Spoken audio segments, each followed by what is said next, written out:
Right, in the past few lectures we discussed about the physiology of the especially nephron. Okay, कि what part of nephron के कौन से for example part में क्या function है वो हमने discuss किया था, right? Once again let me do a revision for you, right? कि यहाँ से जो भी जितने भी substances for example filter होते हैं, right? Especially आपके पास है for example glucose, amino acids, right? Sodium chloride both है, right? So I will tell you one by one. अच्छा जी, डू यू नो यहाँ पे जो है मैंने आपको प्रोक्सिमल कॉलोनेटेड टिब्यूल का सेल जो है ना इसका फंक्शन मैंने बताया था कि ये नॉर्मली क्या करता है, ये नॉर्मली ग्लूकोज को एब्जॉर्ब करता है, right? You can check my previous lectures, I will teach it in fast manner, okay fine. अच्छा, ये ग्लूकोज को एब्जॉर्ब करके ये क्या करता था, 100% ग्लूकोज को ये एब्जॉर्ब करके हमारे ब्लड के अंदर भेजता था, राइट? इसी तरह से ये क्या करता था, एमिनो एसिड्स को एब्जॉर्ब करता था, फाइन, राइट? रीएब्जॉर्ब करता था एमिनो एसिड्स को। उसके अलावा ये क्या करता था कि एमिनो एसिड्स उसके अलावा है ये रीएब्जॉर्ब करता था किसको, फॉस्फेट को, okay, phosphate, PO4 phosphate, okay. Including that यहाँ पे मैंने आपको बताया था इन प्रीवियस लेक्चर्स, ओके, कि ये क्या करता है, डिफरेंट स्टेप्स, मेटाबॉलिक स्टेप्स होते हैं यहाँ पे, ओके। उसके बाद ये क्या करता है, बाइकार्बोनेट को एब्जॉर्ब करता है, राइट? Okay fine. उसके अलावा मैंने आपको बताया था कि ये चीज़ें एब्जॉर्ब होती है, फाइन। अच्छा जी, now you have to remember one thing, okay, that is very very important. अगर मैंने ये प्रॉक्सिमल कॉन्वोलेटेड टिब्यूल के सेल्स जो कि नॉर्मली क्या कर रहे हैं, डिफरेंट सब्सटेंसेस को एब्जॉर्ब कर रहे हैं, राइट? अगर मैंने ये सेल्स को मैंने डैमेज कर दिया या किसी भी पैथोलॉजिकल कंडीशन की वजह से ये सेल्स काम करना छोड़ दे तो क्या होगा, क्या ये ग्लूकोज एब्जॉर्ब होगा? नहीं होगा, राइट? जिसकी वजह से ये क्या होगा, ये ग्लूकोज हमारे यूरिन में चला जाएगा। ये एमिनो एसिड एब्जॉर्ब होगा? नहीं होगा, ओके। सो एमिनो एसिड भी हमारे यूरिन में चला जाएगा। बाइकार्बोनेट एब्जॉर्ब होगा? नहीं होगा, जिसकी वजह से बाइकार्बोनेट यूरिन में चला जाएगा। और बाइकार्बोनेट जब हमारे रीअब्जॉर्ब नहीं होता तो हमारे ब्लड के अंदर बाइकार्बोनेट की डेफिशिएंसी होती है, राइट? बाइकार्बोनेट की डेफिशिएंसी की वजह से क्या होता है हमारे बॉडी के अंदर, कौन सा कंडीशन होता है, metabolic acidosis, okay, metabolic acidosis. इसका क्या मतलब है कि एसिड की कॉन्सेंट्रेशन ज़्यादा होती है, ओके, हाइड्रोजन आयंस की, फाइन। अच्छा जी, ये किस वजह से होता है मेटाबॉलिक एसिडोसिस? क्योंकि बाइकार्बोनेट जो कि एक अल्कली है, राइट, वो रीअब्जॉर्ब नहीं होता, फाइन। क्यों? क्योंकि ये हमारे प्रॉक्सिमल कॉन्वोलेटेड टिब्यूल के जो ट्रांसपोर्टर्स है ये डैमेज हो चुके होते हैं, फाइन, या तो फिर ये काम नहीं करते, स्पेशली इन फैनकोनी सिंड्रोम। अच्छा जी, इंक्लूडिंग दैट क्या ये फॉस्फेट एब्जॉर्ब होगा? नहीं होगा, राइट? तो ये फॉस्फेट भी क्या होगा, इस तरह हमारे यूरिन में आएगा, ओके, फॉस्फेट हमारे यूरिन में आएगा, okay. But you must remember one thing कि जैसे ये फॉस्फेट नीचे की तरफ आता है, राइट, ये फॉस्फेट बाइंड होता है किस चीज़ के साथ, कैल्शियम के साथ, ओके। फॉस्फेट बाइंड होता है किस चीज़ के साथ, कैल्शियम के साथ, okay. As a result phosphate and calcium एक कंपाउंड बनाता है, right, calcium phosphate compound, right. ये कैल्शियम फॉस्फेट कंपाउंड क्या होता है, हमारे यूरिन में वेस्ट होता है, okay. So did you understand what happens here? This condition is called as Fanconi syndrome, okay. What is Fanconi syndrome? Fanconi syndrome में ये जो आपके पास ट्रांसपोर्टर्स है प्रॉक्सिमल कॉन्वोलेटेड टिब्यूल के, ये डैमेज हो जाते हैं, राइट। अच्छा, ये डैमेज होते हैं तो उसके बाद क्या होता है कि रीअब्जॉर्प्शन नहीं होती, रीअब्जॉर्प्शन डिफेक्ट होता है, ओके। रीअब्जॉर्प्शन डिफेक्ट के होने की वजह से ये ग्लूकोज एब्जॉर्ब नहीं होता, राइट, एमिनो एसिड रीअब्जॉर्ब नहीं होता, फॉस्फेट रीअब्जॉर्ब नहीं होता, फाइन। उसके अलावा ये जो आपके पास बाइकार्बोनेट है ये रीअब्जॉर्ब नहीं होगा, ये सारे क्या होंगे, ये यूरिन में अपीयर होंगे, राइट, यूरिन में अपीयर होंगे।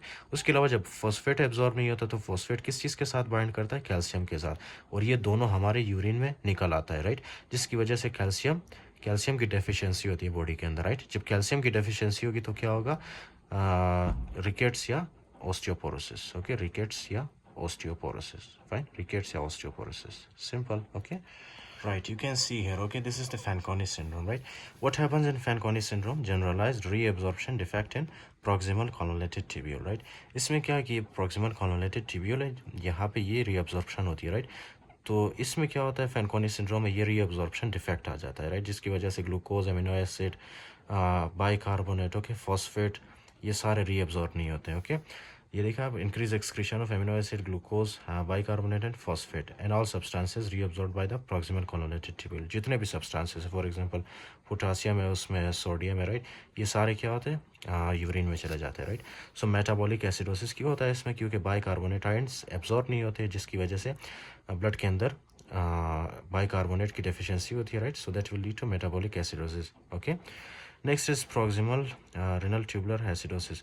Next is hypophosphatemia. Hypophosphatemia क्यों होता है? hypophosphatemia का मतलब है कि ब्लड के अंदर फॉस्फेट की डेफिशिएंसी होती है। क्यों? क्योंकि यहाँ से फॉस्फेट एब्जॉर्ब नहीं होता, राइट? तो यहाँ से फॉस्फेट जब एब्जॉर्ब नहीं होगा तो ये फॉस्फेट ब्लड के अंदर नहीं जाएगा, जिसकी वजह से ब्लड के अंदर फॉस्फेट की डेफिशिएंसी होती है। Next is hypokalaemia. हाइपोकेलेमिया आपने याद रखना कि हाइपोकेलेमिया इसमें सब में हाइपोकेलेमिया होता है, राइट? जितने भी डिजीज़ हम पढ़ेंगे, ओके फाइन।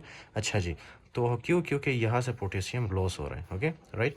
नेक्स्ट इज, अच्छा इसकी कॉजेज़ क्या है फैनकोनी सिंड्रोम के? Hereditary defects like Wilson's disease, okay, tyrosinemia, glycogen storage disease, you have to read this, okay. Ischemia, multiple myeloma, कुछ ड्रग्स होते हैं, right? Ifosfamide, cisplatin, okay, tenofovir, lead poisoning, ये कुछ ड्रग्स है, right? कुछ causes है इसके जो कि फैनकोनी सिंड्रोम करवा सकता है, राइट? आपको पता है मैंने क्या बताया था? ग्रोथ रिटार्डेशन होती है इसमें, एंड रिकेट्स और ऑस्टियोपोरोसिस। क्यों होता है?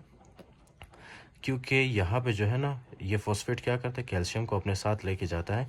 एज अ रिजल्ट ये फॉस्फेट और कैल्शियम दोनों यूरिन में जाते हैं, राइट? तो कैल्शियम की डेफिशिएंसी होती है जिसकी वजह से ऑस्टियोपोरोसिस या रिकेट्स वगैरह उनके चांसेस बढ़ जाते हैं, ओके। तो इसमें देख लो आप, common due to hypophosphatemia, right? Hypophosphatemia, volume depletion also common, right? We're discussing about the Bartter syndrome, right? Bartter syndrome में क्या होता है? First you have to understand the normal physiology, okay? कि मैंने आपको बताया था previous videos में, okay, कि this is the ascending loop of Henle, right? यहाँ पे क्या होता है कि यहाँ पे जो है सोडियम, पोटासियम, 2 क्लोराइड, इस तरह से मॉलिक्यूल्स होते हैं, okay? Including that calcium and magnesium भी होता है, right? Okay, calcium and magnesium. अच्छा जी, तो इसमें क्या होता है ना, normally sodium, potassium and 2 chloride, right? यहाँ पे एक पंप होता है, राइट, जिसका नाम है सोडियम पोटासियम 2 क्लोराइड पंप। ये क्या करता है कि एक सोडियम को, एक पोटासियम को और 2 क्लोराइड को ये अंदर की तरफ भेज देता है, राइट? और यहाँ पे एक इस तरह से क्या होता है, हमारे पास एक पोटासियम पंप होता है, राइट? यहाँ पे और यहाँ पे होता है, फाइन, यहाँ पे और यहाँ पे। अच्छा जी, तो ये क्या है कि ये जो हमारे पास पोटासियम है, ये कुछ यहाँ पे जाता है, ओके, वापस ल्यूमन के अंदर चला जाता है, और कुछ पोटासियम ये इस तरफ इंटरस्टिशियम में चला जाता है, राइट? ओके। अब ये जो पोटासियम वापस ल्यूमन के अंदर आ रहा है, राइट, ल्यूमन के अंदर जो आ रहा है ये पोटासियम, ये क्या करेगा? यहाँ पे जब इस पोटासियम की कंसनट्रेशन ज़्यादा होगी तो ये क्या जनरेट करेगा? यहाँ पे पॉजिटिव चार्जेस ज़्यादा होंगे इसकी वजह से, ओके। यहाँ पे क्या होगा? पॉजिटिव चार्जेस ज़्यादा होंगे, ओके। ये पॉजिटिव चार्जेस ज़्यादा होंगे। जब पॉजिटिव चार्जेस यहाँ पे ज़्यादा होती है तो ये पॉजिटिव चार्जेस पता है क्या करता है? ये कैल्शियम को इस तरह से अंदर की तरफ भेज देता है, कैल्शियम और मैग्नीशियम को, right? That will lead to reabsorption of the calcium, okay. इस तरह से कैल्शियम की रीएब्जॉर्प्शन होती है, fine, okay. Now you have to understand one thing, okay, कि बार्टनर सिंड्रोम में क्या होता है? बार्टर सिंड्रोम में, बार्टर सिंड्रोम में, मेरा पेन किधर है यार? बार्टर सिंड्रोम में क्या होता है? Listen very carefully, okay. ये जो आपके पास पंप है, right, sodium potassium 2 chloride pump, this will become defective, ये काम करना छोड़ देता है, राइट? अब जब ये काम नहीं करेगा तो क्या ये सोडियम पोटासियम 2 क्लोराइड ये एब्जॉर्ब होगा? नहीं होगा, राइट? तो ये जब ये रीएब्जॉर्ब नहीं होंगे तो यहाँ पे इलेक्ट्रोपॉजिटिविटी जनरेट नहीं होगी, राइट?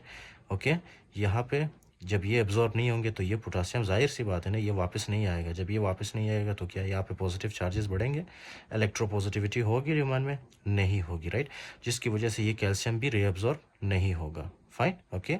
क्यों? क्योंकि ये पॉजिटिव चार्जेस क्या कर रहे थे? इलेक्ट्रोपॉजिटिविटी, ये पॉजिटिव चार्जेस इस कैल्शियम को रीअब्जॉर्ब करने में हेल्प कर रहे थे, ये पुश कर रहे थे, राइट, कैल्शियम को कि ल्यूमन से बाहर निकले और reabsorb. Now see so far what we have discussed Bartter syndrome, there will be reabsorption defect in thick ascending loop of Henle which affects the sodium potassium 2 chloride co-transporter, right?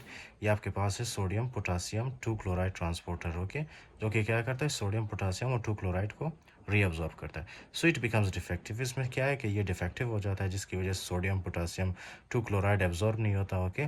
तो जब ये absorb नहीं होंगे तो ये potassium वापस lumen के अंदर नहीं आएगा, ओके।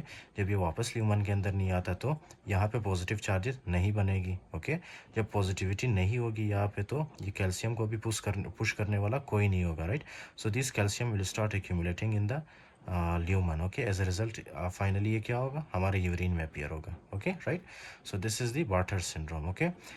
आपको एक बात बताता चलूँ कि आप, do you know that in chemistry you study two positive repels positive, okay. तो यहाँ पे भी जब पॉजिटिव चार्जेस ज़्यादा होती है तो ये पॉजिटिव चार्जेस कैल्शियम को क्या करता है? रिपेल करता है, राइट, रीअब्जॉर्ब करने में हेल्प करता है, दैट्स इट। अच्छा, उसके बाद है मेटाबॉलिक एल्कलोसिस। अच्छा, आपने एक चीज़ इन कॉमन याद रखना है सर, राइट। सिर्फ फैनकोनी सिंड्रोम में मेटाबॉलिक एसिडोसिस होता है, राइट। बाकी जितने भी है सब में मेटाबॉलिक एल्कलोसिस होता है, राइट। पोटासियम उसमें वेस्ट होता है तो मेटाबॉलिक एल्कलोसिस होगा उसमें। उसके अलावा हाइपोकैलीमिया और हाइपर कैल्सीयूरिया, ये तो मैंने आपको बताया ही था, ओके। हाइपोकैलीमिया क्यों होता है? क्योंकि यहाँ से ये पोटासियम रीअब्जॉर्ब नहीं होता और ये यूरिन में अपीयर होता है, राइट। तो ब्लड में पोटासियम की डेफिशिएंसी होती है जिसको हम कहते हैं hypokalemia. And the next is it is autosomal recessive and presenting similarly to chronic loop diuretic use. If you took the lecture of the function of the loop of Henle, I discussed there, okay, कि मैंने आपको बताया था कि एक drug होता है हमारे पास जिसका नाम है furosemide, okay, which is also called is loop diuretic. वो क्या काम करता था? वो बिल्कुल इसी तरह बार्टर सिंड्रोम की तरह क्या करता था, इस तरह से ये जो सोडियम पोटासियम 2 क्लोराइड पंप है इसको डिफेक्टिव कर रहा था, मतलब इसको जो है ना एक हिसाब से इनहिबिट कर रहा था, तो जिसकी वजह से ये सोडियम पोटासियम और 2 क्लोराइड को एब्जॉर्ब नहीं कर पा रहा था, राइट। सो ये फिरोसमाइड वाले फीचर्स हमें किस में मिलेंगे? बार्टर सिंड्रोम में, राइट।